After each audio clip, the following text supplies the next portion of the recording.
আমরাও একমত। আসলে আমরা চাচ্ছি যে স্বাধীনভাবে আমরা এই দেশে চলবো, স্বাধীনভাবে কথা বলবো। আজকে এই অমর একুশে বইমেলায় আমরা এসে সেটাই উপলব্ধি করতে পারলাম যে আমরা আসলে স্বাধীন। তো আপনার গতবারের চেয়ে এবারের যে পরিবর্তনটা কি, আপনি কি মনে করতেছেন যে না অনেক পরিবর্তন হয়েছে, বা আমাদের যে বিষয়গুলো যে আপনার বিক্রির ব্যাপারটাও এসে যায়। তো এই যেহেতু জাসাসের একটা স্টল, তা আপনার চোখে যে কতটুকু মানুষ আগ্রহ উৎসাহ নিয়ে আপনার বইগুলো ক্রয় করছে, একটু প্লিজ বলুন। ধন্যবাদ আপনাকে।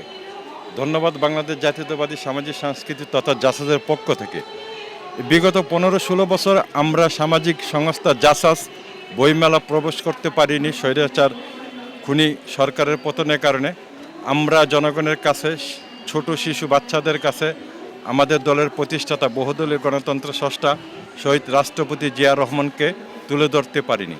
এখন আমরা নির্বিঘ্নে স্বাধীন বাংলাদেশে শহীদ রাষ্ট্র জিয়া রহমানের আদর্শ বইগুলো, তার চারিত্রিক গুণন বইগুলো, তার রাষ্ট্রপতি জীবনের বইগুলো এবং তারেক রহমান বেগম খালেদা জিয়ার সম্পর্কে আমরা যে বইগুলি উপস্থাপনা করতে পারছি, এই থেকে বাংলাদেশ জাতীয়তাবাদী সামাজিক সাংস্কৃতিক পক্ষ থেকে জনগণ এই বইগুলি নিচ্ছে, দেখছে এবং আমাদের প্রেসিডেন্ট দলের প্রতিষ্ঠাতা শহীদ রাষ্ট্রপতি জিয়া রহমান এবং ভবিষ্যৎ রাষ্ট্রনায়ক জনাব তারেক রহমানের বই বেশি বিক্রি হচ্ছে।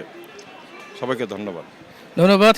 আমরাও চাই যে মানুষ, আমাদের বাংলাদেশের মানুষ সঠিক ইতিহাস জানুক, বেশি বেশি বই পড়ুক। আমরা তো ইতিহাসের একটা অধ্যায় আমরা অত জানতামই না, এটা দেশবাসীকে জানার যে দায়িত্ব ওনারা নিয়েছেন। তো আমরা দর্শককে বলবো, আপনারা আসুন, বই কিনুন, বই পড়ুন, আপনাদের জ্ঞান অর্জন করুন এবং সঠিক ইতিহাসকে আপনার পক্ষে ধারণ করুন। ধন্যবাদ সবাইকে।